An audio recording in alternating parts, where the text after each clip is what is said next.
वालेकुम नाजरीन, आप यूट्यूब चैनल देख रहे हैं। मैं इमरान खान हूँ। नाजरीन, पेट्रोलियम मसनूआत की कीमतों में आलमी मंडी में लगातार कमी होती चली जा रही है, लेकिन पाकिस्तान के अंदर सरकार कीमतें कम करने पर तैयार नहीं है, बल्कि इन्होंने लेवी के अंदर इजाफा कर दिया है। आलमी मंडी में जो रिलीफ मिला था, इस पर वादा किया था वफाकी वज़रा ने कि जैसे ही आलमी मंडी में पेट्रोलियम मसनूआत की कीमतें कम होंगी, फौरी तौर पर रिलीफ अवाम को मुंतकिल किया जाएगा। लेकिन ऐसा हुआ नहीं। बहुत सारे ऐसे टाउट्स हैं, बहुत सारे ऐसे दानिश्वर हैं, सहाफ़ी अपने आप को वो लोग कहते हैं। जब इमरान खान साहब के दौरे हुकूमत में पेट्रोल 150 रुपए लीटर था, तो वो अपने सर पे खाक डाल के वो अजीब दीवानों की तरह वो खबरें दिया करते थे। एक अजीब पागलपन का शिकार थे। तत्ते तवे के ऊपर वो बैठे रहते थे और नाच नाच के घुंघरू तोड़ लेते थे कि जनाब इमरान खान ने ये कर दिया, वो कर दिया। बहुत अजीबो गरीब किस्म की खबरें देते थे कि जनाब 150 रुपए लीटर पेट्रोल इमरान खान ने कर दिया। हालांकि उस वक्त आलमी मंडी में पेट्रोलियम मसनूआत की कीमतें $100 फी बैरल से ज्यादा थी, तो इमरान खान साहब 150 रुपए फी लीटर दे रहे थे। तो ये बहुत रोते पिटते थे, मातम करते थे, नोहे करते थे। और आज आलमी मंडी में जो पेट्रोलियम मसनूआत की कीमतें हैं वो लगभग $70 फी बैरल के करीब पहुंच गई हैं। जंग से पहली वाली पोजीशन से भी नीचे चली गई। लेकिन ये पाकिस्तानियों को रिलीफ देने के लिए किसी सूरत भी तैयार नहीं है, बल्कि उनकी जेब के ऊपर लगातार डाका डाल रहे हैं। एक बड़ी अजीब चीज मैं आपको बताता हूं, पूरी दुनिया में जो जहाजों में इस्तेमाल होने वाला तेल होता है वो काफी रिफाइंड तेल, बड़ा शानदार पेट्रोल होता है जो जहाजों में इस्तेमाल होता है, उसे जेट फ्यूल कहते हैं। बड़ा आला क्वालिटी का बहुत शानदार तेल होता है, जेट फ्यूल उसे कहते हैं। क्योंकि जहाज के इंजन के साथ आप तजुर्बा नहीं कर सकते ना, वो तो कई हजार फुट की बुलंदी के ऊपर उड़ रहा होता है। लिहाजा जेट फ्यूल पूरी दुनिया में एक महंगा फ्यूल है। आप अमेरिका में चले जाएं तो आपको बहुत महंगा मिलता है, आम फ्यूल आपको सस्ता मिलता है। यूरोप में चले जाएं, आप इंडिया में देख लें, बांग्लादेश में देख लें, दुनिया के किसी भी मुल्क का आप नाम लीजिए तो जेट फ्यूल महंगा होता है, आम आदमी का फ्यूल सस्ता होता है। लेकिन पाकिस्तान एक ऐसा अजीब मुल्क है जहां पे जेट फ्यूल को बार बार सस्ता किया जा रहा है, क्योंकि माफियाज जो हैं वो अब एयरलाइंस के मालिक हैं। पाकिस्तान एयरलाइन, जिसे पीआईए आप कहते हैं, अब पाकिस्तान एयरलाइन नहीं बल्कि अब तो प्राइवेट एयरलाइन है, पी से प्राइवेट अब आप उसे कर लें। तो जो पाकिस्तान एयरलाइन है वो भी फौजी फाउंडेशन को दी गई है, उनके साथ और भी दीगर पार्टनर्स हैं। और जब से इनको ये दी गई है तब से उनके ऊपर अनायतें और नवाजिशें जारी हैं। 15 साल के टैक्स की छूट की भी एक आपको पता है मंजूरी दी जा रही है, उसके ऊपर खबरें भी आ चुकी हैं। और इसके अलावा अब रोजाना की बुनियाद के ऊपर जेट फ्यूल को सस्ता कर दिया जाता है। पाकिस्तान एक ऐसा मुल्क है जहां पे मोटरसाइकिल में डालने वाला जो पेट्रोल है वो 1 लीटर आपको मिलता है 300 रुपए का, जबकि जो जेट फ्यूल है वो आपको मिलता है 231 रुपए का। अगर आपके पास एक तैयारा है, एक जहाज है, तो आपको सस्ता फ्यूल मिलेगा। लेकिन अगर आपके पास एक मोटरसाइकिल है तो फिर आपको महंगा फ्यूल मिलेगा। ये नादरीन पाकिस्तान में सूरत हाल है। अभी मजीद सस्ता कर दिया, यानी 7 रुपए 15 पैसे की मजीद कमी कर दी है, जबकि लेवी के अंदर इजाफा कर दिया मौजूदा हुकूमत ने। अच्छा, दावे ये करते हैं कि हमने तो आवाम को रिलीफ दिया है। तो इस पे किस्मत खान साहब ने बड़ी अच्छी एक रिसर्च निकाली है। ओवरऑल ये फैक्ट्स हैं जो हुकूमत के अपने आदादोशुमार है। हुकूमती आदादोशुमार बताते हैं कि जब इन्होंने पेट्रोल की कीमतें बढ़ाई थी तो यकमुश्त 2 अप्रैल को इन्होंने जो कीमतें बढ़ाई थी उसमें जो इजाफा किया, डीजल की कीमत में 184 रुपए 49 पैसे का इजाफा एकदम कर दिया था और 520 रुपए 35 पैसे पे ये डीजल को ले गए थे। जब बढ़ानी थी तो ऐसे बढ़ा रहे थे। और जब पेट्रोल का इजाफा किया उसी दिन तो 137 रुपए 24 पैसे का इजाफा करके 458 रुपए 41 पैसे फी लीटर पे इन्होंने पहुंचा दिया था। हालांकि पूरी दुनिया में कहीं ऐसा नहीं हुआ था। उस वक्त ना ये इजाफा रोक सकते थे। कैसे रोक सकते थे, मैं आपको अदादोशुमार के साथ बताता हूं। हुआ यह कि हुकूमत ने एक टारगेट सेट किया था कि हमने अवाम से इतनी लेवी इकट्ठी करनी है, क्योंकि देखिए पाकिस्तान में कारोबारी जिंदगी चल नहीं रहा, सरमायाकारी आ नहीं रही, कोई सरमाया लाने को तैयार नहीं है, जो लेकर आता है वो महफूज नहीं है। तो फिर आपको पेट्रोल के ऊपर लेवी लगानी पड़ती है, बिजली का यूनिट महंगा करना पड़ता है, लोग 1 यूनिट इस्तेमाल करें तो 4 यूनिट का बिल देना पड़ता है, आपको गैस महंगी करनी पड़ती है। ये सारा कुछ मियां नवाज शरीफ, शहबाज शरीफ और आसिफ जरदारी, पीपल्स पार्टी और परवेज मुशर्रफ का किया धरा, जिन्होंने बड़े खौफनाक किस्म के IPPs पाकिस्तान में लगा दिए थे। अब मामला यह है कि जो 12 महीने का हदफ था इनका, जो लेवी इन्होंने इकट्ठी करनी थी, वो इन्होंने 1 महीना पहले ही पूरा कर दिया था हदफ। यानी इन्होंने जितनी लेवी इकट्ठी करनी थी वो कौम से पहले ही इकट्ठी कर ली थी। अगर ये लोग चाहते तो ये तेल सस्ता कर सकते थे और लेवी को सिफर कर सकते थे, मगर इन्होंने लेवी को सिफर नहीं किया, बल्कि कौम के ऊपर बोझ डालकर रखा। अभी इस वक्त भी जो लेवी का बोझ है वो बहुत ज्यादा है जो कौम उठा रही है। यानी जो 150 रुपए का लीटर इमरान खान देता था वो महंगा था, और आज ये बेशर्म कहते हैं कि 300 रुपए का भी महंगा नहीं है। ये कैसे हो सकता है? फिर ये कहते हैं जनाब डॉलर की कीमत बढ़ गई, तो डॉलर की कीमत इमरान खान ने तो नहीं बढ़ाई, वो तो आपने बढ़ाई है। अगर पैसा डी वैल्यू हुआ तो वो तो आपके दौर में हुआ। जब सरमाया निकल जाएगा किसी मुल्क में से, लोग सरमायाकारी नहीं करेंगे, बाहर से पैसा नहीं आएगा, तो फिर यही होगा ना, आपका पैसा डी वैल्यू हो जाएगा, और वो जो पैसा डी वैल्यू हुआ वो भी अब आपके खाते में ही पड़ेगा। लिहाजा आपको पेट्रोल 150 रुपए लीटर से सस्ता करना पड़ेगा, जिस वादे और दावे के साथ आप पाकिस्तान में इक्तदार में आए थे। वैसे तो आप बड़े लंबे अरसे से इक्तदार में। अब इसहाक डार का नया स्टेटमेंट सुन के ना आपके जिस्म में आग लग जाएगी। इसहाक डार ने कहा कि पाकिस्तान के लिए दुआ करें, यहां से तेल भी निकलेगा और सोना भी निकलेगा। कौम को दुआओं पे लगाया हुआ है, खुद दिहाड़ियों पे लगे हुए हैं। अपने बच्चों के कारोबार दुनिया भर के मुमालिक में फैला दिए। शरीफ खानदान, डार खानदान, सरदारी खानदान, ये अमीर से अमीर होते चले गए। इन्होंने सरे में महल बना लिए, इन्होंने एहवल फील्ड के अंदर बहुत बड़े बड़े अपार्टमेंट्स बना लिए, इन्होंने दुनिया के कई बड़े आजमों के अंदर अपने कारोबार फैला लिए। ये खुद अरबों और खरबोपति बन गए, इनका बच्चा बच्चा अरबपति बन गया।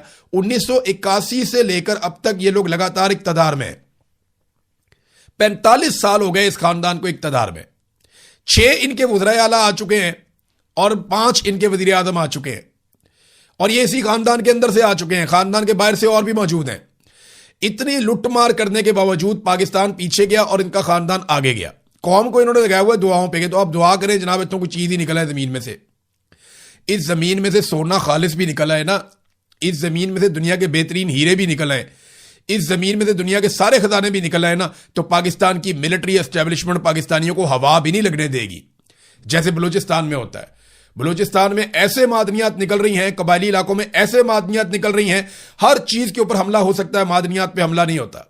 मादनियात को पूरी सिक्योरिटी के अंदर निकाला जाता है और अपने आकाओं को बेचा जाता है। वो पैसा कहां जा रहा है, कोई देगा जवाब?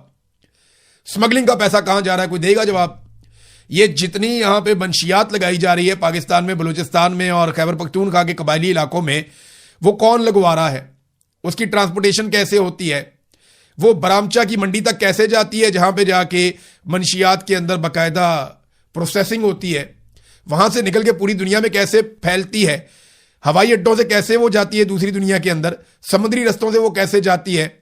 और ये पैसा कहां जा रहा है, कोई देगा जवाब? पूरे मुल्क पे कब्जा किया हुआ, एक एक चीज को पैसा बनाने के लिए इस्तेमाल कर रहे हैं, और ऊपर से लेकर नीचे तक लुटमार। सबसे बड़ी लुटमार पाकिस्तान की मिलिट्री एस्टेब्लिशमेंट, उसके बाद ये पॉलिटिकल माफिया, और इनके नीचे बेशुमार ब्यूरोक्रेट्स जिन्होंने अपने पूरे पूरे खानदान पाकिस्तान से बाहर सेट किए। उनको पता है पाकिस्तान हमने इस काबिल छोड़ा ही नहीं कि यहां पे हम अपने बच्चों को, अपने खानदानों को पाकिस्तान में रख सकें।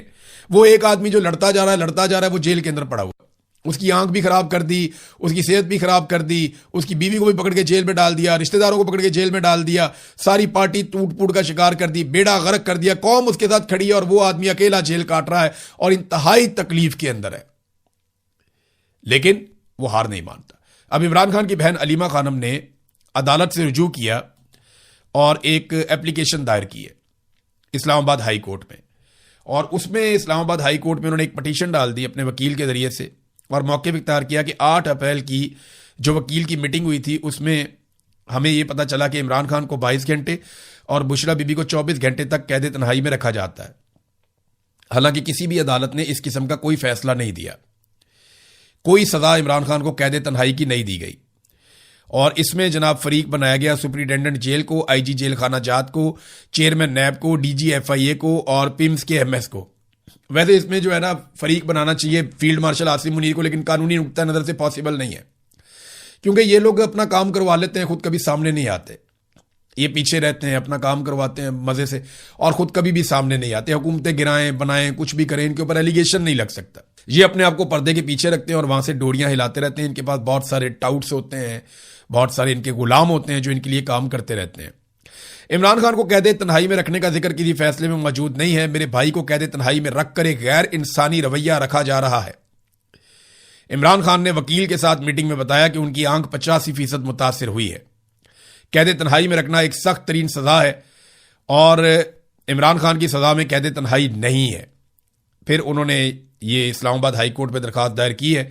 उम्मीद करते हैं कि शायद किसी दिन ये केस लग जाए और शायद किसी दिन इंसाफ मिल जाए, अदरवाइज पाकिस्तान में इंसाफ तो नापैद है।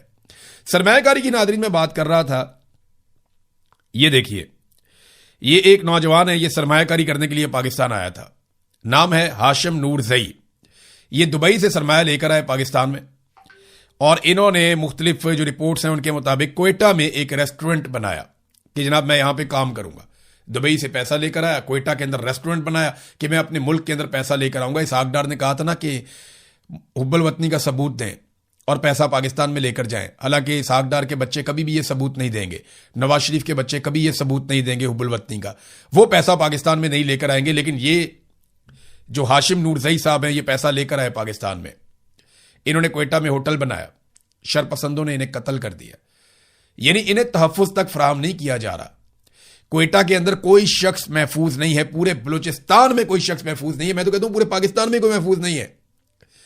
यानी जो दहशतगर्दों से बच जाता है, चोरों से, लुटेरों से बच जाता है, वो सरकार के काबू आ जाता है। बैंक के अंदर से आपके अचानक पैसे गायब हो जाते हैं, पता ही नहीं चलता पैसे कहां गए। वो जनाब इख्तियार दे दिया एफबीआर को, जब चाहे आपके बैंक को खाली कर दे, आप कुछ कर ही नहीं सकते। उसके बाद वो आपके पैसे लेकर इस्तेमाल करेंगे, आप केस करते रहे, वकीलों के दफ्तरों के और अदालतों के चक्कर लगाते रहे, आपको आपका पैसा वापस नहीं मिलेगा। जो दिल करता है वो करते हैं। अब ये हाशिम नूरजई साहब शहीद हो गए कोयटा में, और मुझे बताया ना इनके कत्ल का जवाब कौन देगा। ये लेकर आया था ना थोड़ी सी सरमायाकारी, तो कौन लाएगा पाकिस्तान में पैसे, कौन करेगा पाकिस्तान में सरमायाकारी। ये देखें ना आपने हालात क्या कर दिए, पॉलिटिकली इतना विक्टिमाइज किया आपने लोगों को कि अल्ताफ हुसैन साहब हैं, ये आप इनकी तस्वीर देखें, इनका ताल्लुक तहरीक इंसाफ से।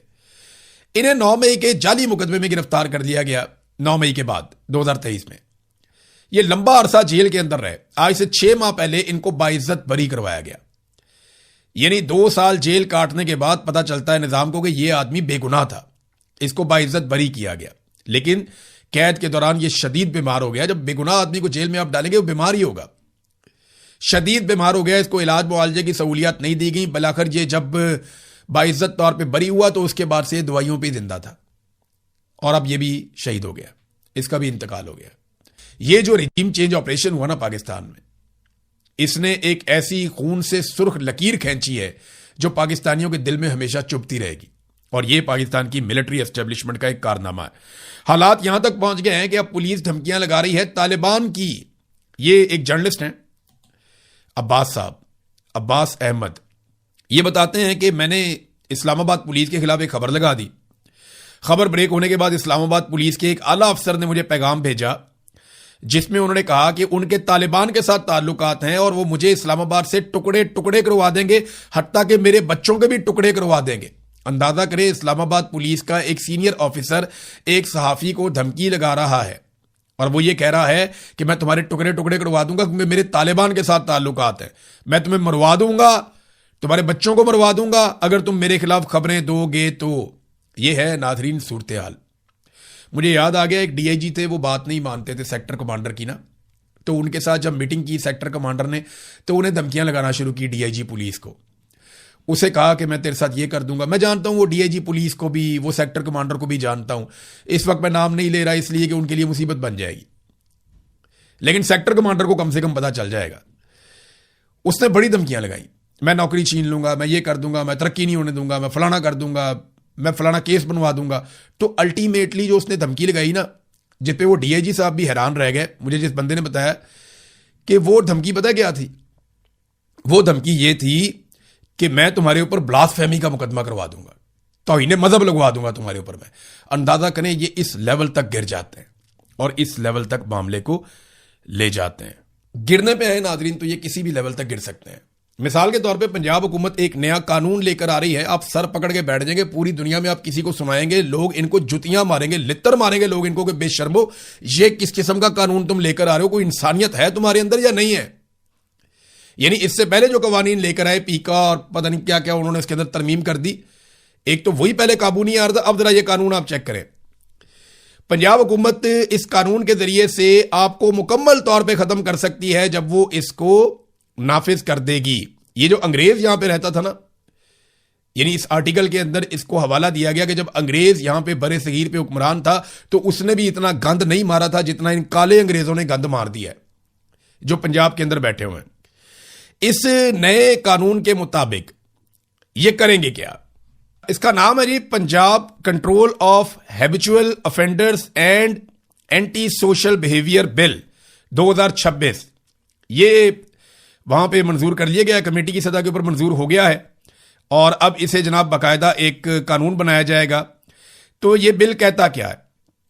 एक इंटेलिजेंस कमेटी बनाई जाएगी और ये कमेटी जैसे ही कहेगी कि जनाब अब ये कर दें आप, तो किसी भी शख्स के बैंक अकाउंट बंद किए जा सकते हैं, उसकी जायदाद जब्त की जा सकती है, उसकी ऑनलाइन मौजूदगी को खत्म किया जा सकता है, उसका फोन जब्त किया जा सकता है, उसे इलेक्ट्रॉनिक निगरानी के एक पूरे अमल के अंदर रखा जा सकता है।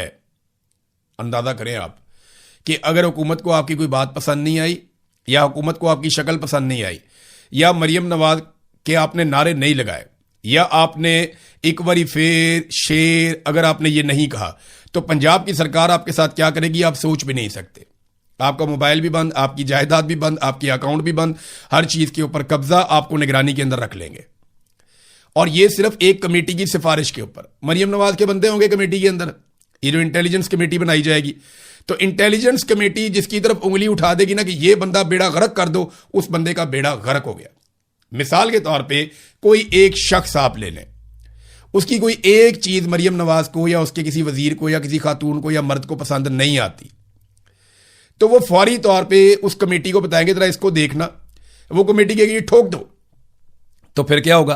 फिर ये होगा जनाब उस बंदे के सबसे पहले बैंक अकाउंट सारे बंद हो जाएंगे। नंबर 2, उस बंदे की सारी जायदाद जब्त हो जाएगी। नंबर 3, उस बंदे का मोबाइल भी जब्त हो जाएगा। नंबर 4, वो सोशल मीडिया के इस्तेमाल से फारिग कर दिया जाएगा। नंबर 5, उस बंदे को एक निगरानी के अंदर ले लिया जाएगा। यानी बंदा मुकम्मल तौर पे बेअसर और खत्म हो जाएगा, वो कुछ भी नहीं कर सकेगा। इससे ज्यादा फाशिज्म क्या कोई हो सकता है? मैंने तो आज से पहले नहीं सुना, लेकिन ये एक नया रिकॉर्ड भी नवाज शरीफ की बेटी टिकटॉकर मरियम नवाज साहिबा के खाते में पड़ने जा रहा है। तो कमाल हो गया नादरीन। अब नादरीन जो बात कर लेते हैं, पिछले वीलॉग में हमने की थी कि ईरान जवाब देगा। पहला ऐसा हुआ कि 2 मरतबा ईरान ने जवाब नहीं दिया और कतर, पाकिस्तान, मिस्र वगैरह ने रोका।